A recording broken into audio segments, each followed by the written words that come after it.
Prepare to have an autographical orgasm. In 3, 2, 1. Still got another story here for you, though. Come on, hit me with the chips.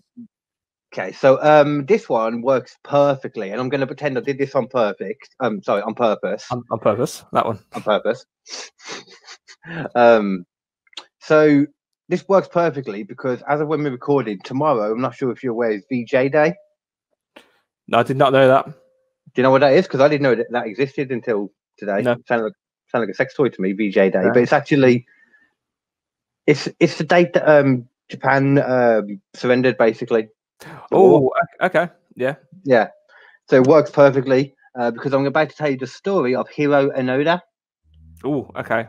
I love it. I love a good person's Japanese person named Hiro because there was a character in Heroes called Hiro, and it always made me laugh because his name was Hiro. Yeah. Anyway, I don't know. That was one I never got into. You know. So it's the story of Hiro Onoda and how he became the soldier who carried on fighting World War II for 29 years after it had finished. So a little bit of history about him. Onoda was a Japanese citizen who was called to join the Japanese army when he was 20 years old. He was sent to Nakano School to be trained as an Imperial Army intelligence officer, where he was taught methods of gathering intelligence and how to conduct guerrilla warfare. He was being trained to go in behind enemy lines with small groups of soldiers to make life miserable for the enemies and gather intelligence in the process. So that was a general mission.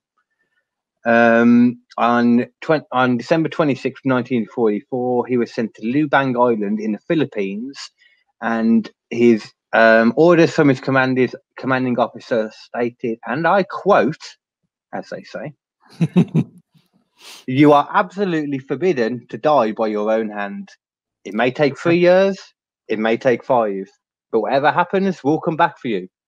Until then, so long as you have one soldier, you are to continue to lead him. You may have to live on coconuts. If that's the case, live on coconuts.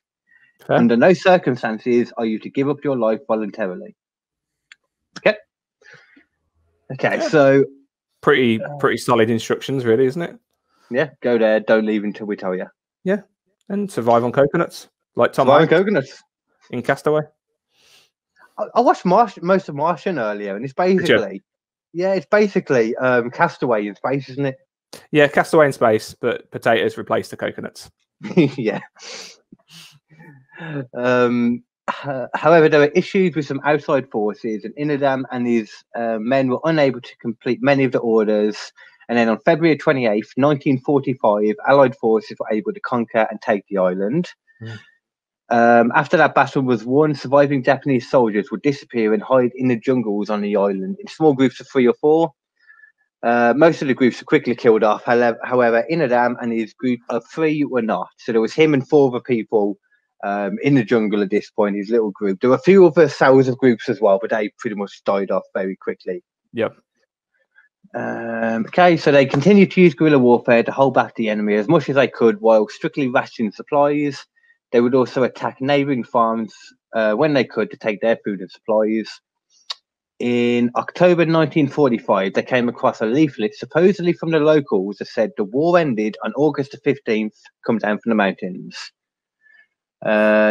The few remaining cells decided that this must be propaganda from the enemy, as they believed there was no way Japan could have lost the war in such a small time. Which, to be fair, makes sense to someone that doesn't know about the A-bombs dropping on Hiroshima and Nagasaki. Yeah, because if they're isolated away from it. Yeah, they had no idea. Yeah, they don't know what's going on at all. So you think, oh, my country's going strong and we're going to win this war. So from what I remember, they were doing pretty good until like the A-bomb kind of changed everything, didn't it? So. Pretty much. Yeah, and it was only a matter of months from when they got sent there. So, you know. What did I get to then? I got to there, didn't I? Where's that gone? Oh, okay, yeah. Supplies. The few remaining cells decided that this must be propaganda from the enemies, as they believed there was no way Japan could have lost the war in such a small... Oh, wait, I just said that. You did. I did just say that. Lost the war in such a small time. That's the bit you said, I think. It's really important, though. I had to say it again. Very. Near the end of that same year, the Loku This is why I don't drink before I talk. I have a hard enough time talking when I'm sober. God graced me with a tiny tongue. Near the end of the same year, the locals, who were tired of being shot at by the soldiers from the jungle, managed to have a plane drop more leaflets to them. This time, an order to stand down was included in print by their original commanding officer. The remaining cells of soldiers once again scrutinised the leaflets, and in the end, they decided the wording seemed fishy, and that it seemed to imply that Japan lost the war, which could never have happened. Yeah. Couldn't happen. They couldn't. Literally says here it was something they could not comprehend. No. They believed it was the Allies, tired of their guerrilla tactics, trying to trick them into surrender. Okay. I suppose you would, though, if you're confident your country's going in strong. Yeah. Someone comes along and says, "Oh, it's over, lads." You'd be like, "Ah, no, it's not." And this is only 1945 as well. So this is still October 1945, so the same year, ain't this? Yeah. Okay, when that didn't work, more leaflets and other materials were dropped, including newspaper clippings, photographs and letters from loved ones. And also delegates were sent in from Japan to walk through the jungle and communicate this message over a loudspeaker. However, every time the cells of soldiers found something suspicious about whatever evidence was put in front of them, they were getting a bit more paranoid by this point, which, once again, I understand. Yeah. You know. They continued on with the mission, and even when everyone they encountered were wearing civilian clothing, they assumed this must be another elaborate ploy to trick them by the Allies. They considered the fact that every time they fired on the civilians, shortly thereafter, search parties would arrive hunting them. And they also decided the delegates being sent in were Japanese prisoners being forced to go in there and try and flush them out. Right. Which I get. I get it, but it's a bit like, okay.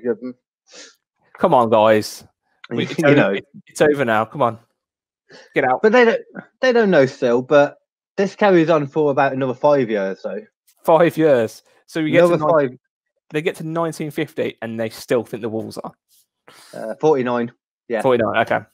Actually, yeah, it's 4 years. That's a good point. That's all right. Yeah. I'm sure I failed maths. I'm going by what they said. Don't blame me. I didn't fail maths. I got a C. Yeah, you got better. I didn't even get a score, Carl. So you did better than me. I only got a C because the teacher did all my coursework for me. Good man. Yeah, man. Yeah, so after about 5 years of this, one of the 4 in Onoda's group decided to surrender, but didn't tell the other 3. He slipped away from the others and then spent a further 6 months in the jungle on his own. I'm guessing trying to find his way out of the jungle. Yeah. I don't know. Doesn't really say what he was doing in that time. But he eventually surrendered to who he believed to be Allied troops. And due to this event, Onoda Cell, their group, became even more cautious and paranoid because they saw it as a security risk, because they could have been captured, could have been telling them where they were. So I guess they probably moved as well. Yeah.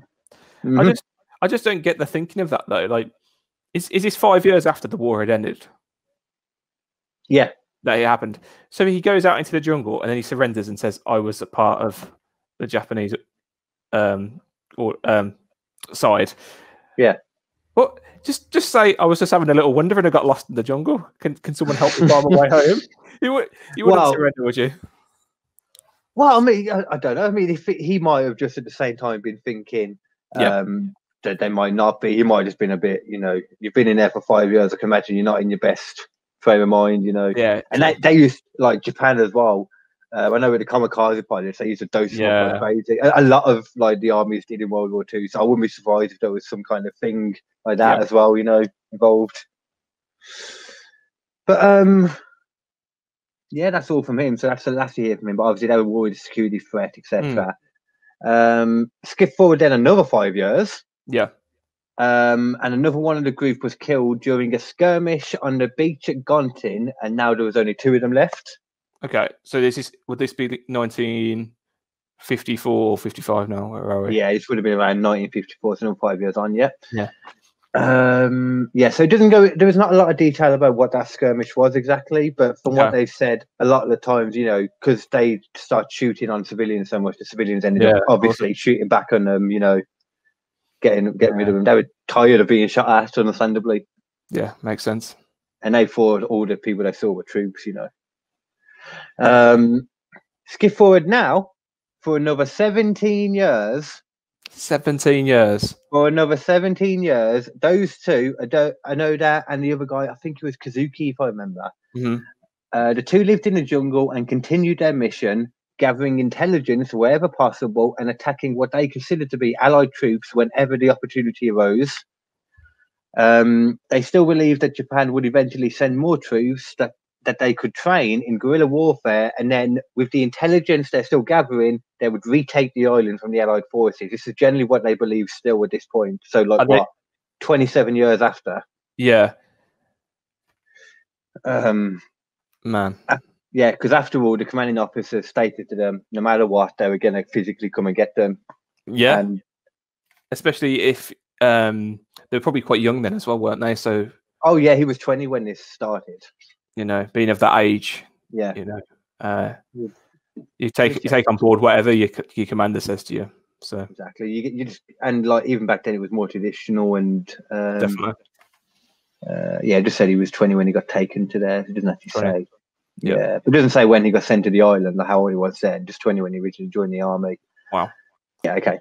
So that was 27 years. So that would have been when. Oh no. Okay, this is it actually. So October 1972, after 27 years of hiding, Onoda's only remaining soldier that I mentioned, Kazuki, I believe his name was as well, as someone else mentioned later, was killed during a fight with a Filipino patrol, because it was in the Philippine island. So right, yeah, he was in Filipino control by this point. Again, I imagine prior to this, the Japanese government had long thought that both of them must be dead, because 17 years after they'd last, specifically seen them. Yeah.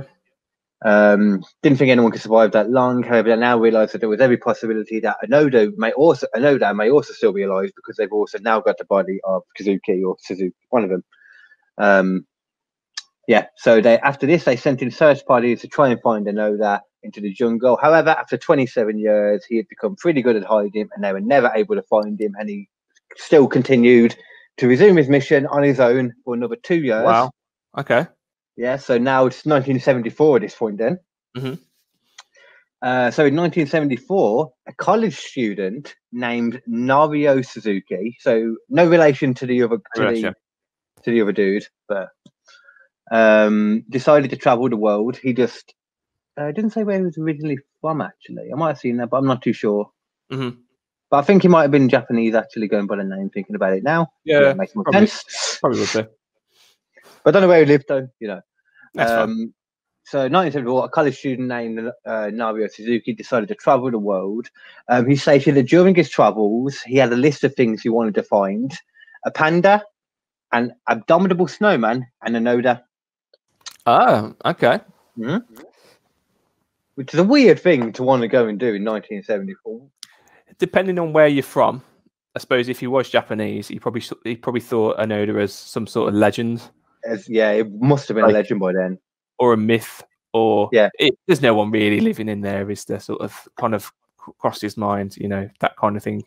That's what people would have said, and then maybe he thought, yes, there is. I'm going to go find him. Yeah, and I suppose it would have popped up in the last 2 years as well. So even if he was thinking about it before, and then in like 1972, when they saw the other guy, they were like, "Oh, he might still be there." He was like, "Okay, I'm on this." Yep, that's it. Fair enough. Whatever. I mean, I'd go look for Bigfoot, and I don't even believe in Bigfoot. I mean, out of the three, you're more likely to see a panda, though, aren't you?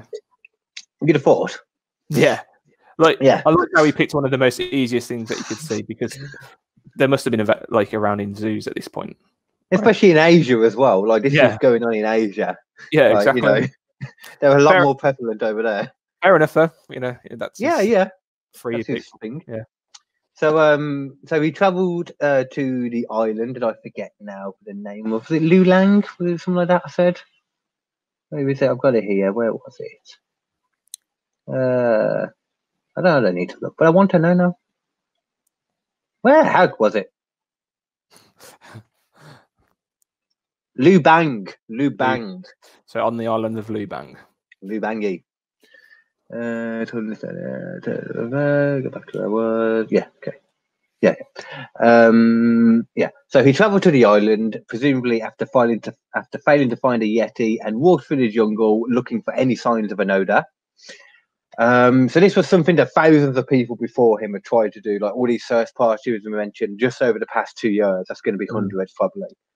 I mean, all the Japanese people, they like the delegates they sent over near the beginning. There was all the people around, civilians that went in looking for them. People, everyone else had gone in looking for him. No one was able to find him. However, this random student managed to do what none of them were able to do, and actually found not only his dwelling, but also he was in there himself. Onoda. Finally, I'm shocked that he didn't just attack him or something. After all this time, some random guy. He could have been anybody. Yeah, and he's been sitting in the same place, well, probably hiding around, different places for all those years. Some random guy approaches him. All right, legend. And you can't imagine he's in the best mental space either. Like him being not really. 29 years, the last 2 years on his own. On his own as well, surviving on coconuts or whatever else he could find to eat. Well, apparently that's why they kept attacking the farms. They'd take their cows and shit. That's why all the locals in the area were fucking tired of them. Got you. Makes sense.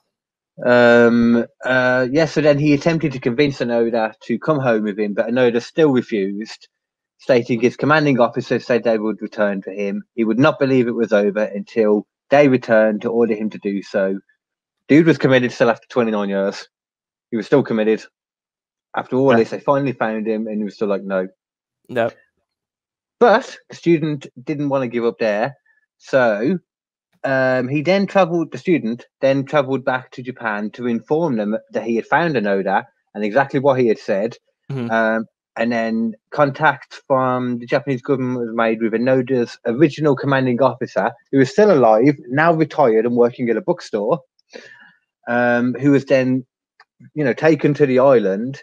They were able to find him, and he told him that they had lost the war and he should now give up his weapons and surrender to the Filipinos. Yeah, so he listened. The issue was, during the time, he had killed 30 Filipinos and injured over 100 others, as well as destroying numerous crops for the past 3 decades. So a lot of people would have probably died or suffered from those crops as well. Yeah, not in there. Yeah, because bear in mind, they were not only looking for evidence and robbing stuff for food for themselves, but also trying to mess with everyone else as much as possible. So they probably burnt loads of food too, or something. Yeah, of course, which killed more. The fact that he had done all this and wasted the last 29 years of his life was a crushing blow for the soldier. There's actually a quote here from what he said in between that time after finding out and, when stopping. Mm-hmm. Quote, we really lost the war? How could they have been so sloppy? Suddenly everything went back. A storm raged inside of me. I felt like a fool for having been so tense and cautious on the way here. Worse than that, what had I been doing all these years? Gradually, the storm subsided, and for the first time, I really understood. My 30 years as a guerrilla fighter to the Japanese army were abruptly finished. This was the end. I pulled back the bolt of my rifle and unloaded the bullets. I eased off the pack that I always carried with me and laid the gun on top of it.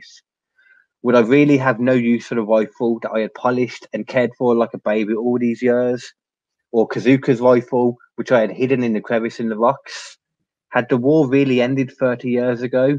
If it had, what had my other soldiers died for?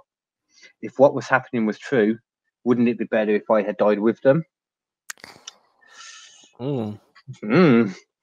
Interesting. I like that, man. That's I just can't believe he stuck to his commander's word though, didn't he? So yeah, man, he proper honor, isn't it? Like that kind of Japanese culture. Yeah, definitely, man. And I take it, so he eventually gave up. Yeah, he did. He gave up and did that. He surrendered himself. On March 10th, 1975, age 52. Wow. I know that in full uniform that he had managed to keep in immaculate condition, someone stated, and they have no idea how. Walked out of the jungle. He'd already left his gun and stuff behind, but then he walked out of the jungle, surrendered his samurai sword to the Filipino president, who was there to greet him. Fair. So yeah, after that point, did he like? Was he apprehended and the president? Yeah. The Filipino president then did something that was met with animosity in the Philippines, but celebrated in Japan. He excused Onoda of all his crimes, as he truly believed he was still at war the entire time. That's brilliant. That's fair, really. Do you know when the statute of limitations kick in for like murder and stuff? In America, there isn't a statute of limitations for murder. No, but in certain areas there are, aren't there? So, I don't know. I don't know. It exists, right? Statute of limitations exists, but I don't know if it does for murder in most places. It probably does in some. But... Yeah, I can't remember what it's for now, but it's because it's classed for him. They're saying that it was like wartime the whole time. So if anyone was to blame, it should have been his commanding officers, but not. Fair enough. Yeah, because he wasn't even dead. When I was reading this, I was like, "Well, he must be dead. That's why he hasn't gone back to him." But no, he's just fucking retired in a bookstore. Like, go and get your guy. What the hell? The commander, the original retired. Commanding officer, that sent him there in the first place, just said, "I will come and get you, and tell you when to come home." Which is in a bookstore. That's ridiculous. They just gloss over that in every report of the story I've seen as well. Wow, that's ridiculous. Does Onoda have a happy life after? Does he settle down? Well, Onoda eventually returned to Japan, but was unhappy that the country had changed so much in the 3 decades, and he felt that a lot of the Japanese traditional virtues had been forgotten. He said that in his view, Japan now kowtowed to the rest of the world and had lost its pride and sense of itself. He shortly thereafter moved to Brazil and bought a ranch with the military back pay he received upon returning to Japan, and then got married. Oh, fair play to him. Yeah. So he got back pay for that time as well, which fair as well. If you're stating, you were at war the whole time, then he would also be due military back pay. So that makes sense. And he stayed there for so when was this originally? The last time, 1975 was when he left. He stayed in Brazil then after going there until 1984. However, in 1984, after reading of a murder that had taken place in Japan, consisting of a child killing their own parents, he became even more distressed at the state of his country and decided to move back to Japan. Once back in Japan, he opened a nature school for young people where he could teach them survival techniques, how to be independent, and, as he stated, just how to be all around better Japanese citizens. Yeah. And that actually, there's a lot of reports of people that did that and said how much it helped them, and he lived until the old age of 91 and died on January 16th, 2014. Oh, wow. So, like 6 years ago. Yeah, long life, man. Yeah, 91. Fair play to him. Not the ending I expected when I started reading this. What was that, sorry? Not the ending I expected when I started reading this. Yeah, I when you were going with it, I thought he was going to be like murdered by someone, or I don't know, or go terrorist. Yeah, or just not be found. Crazy. Just not be found, like an unsolved, that kind of legends or myth or of just disappeared. Yeah, it's really nice. Though. I like that ending. I really like that ending. It made me feel a bit warm and fuzzy that like he was just going back and wanting to give back to him, and that. Yeah, that's good. It's nice. I thought you were going to be. Well, I thought he was going to be a crazy killer in the end. Well, yeah, he could have been. He could have turned out a lot worse for him. So yeah. Considering he still must have had, and then he got. I'm guessing probably like getting married and having the quiet family life probably helped. After he got away from it all. Surprisingly, it turned out that way. Yeah, definitely. Well, I suppose he helped a lot of people after as well. But did he have any kids, or was it just a wife that he had? That's a question. I think he did, but I'm not completely sure. Yeah. I mean, he was quite old when he got out of the army, so to speak. It really surprised me when I saw that. He lived until 2016, because I think you just forget how recent World War II was. Yeah. Well, it's like 70 years, isn't it? So over 70 years. Yeah. Weird, man. So no, that's again. I need a film about this now, Carl. We need to write to people and get a film made about his life. We need to make this happen.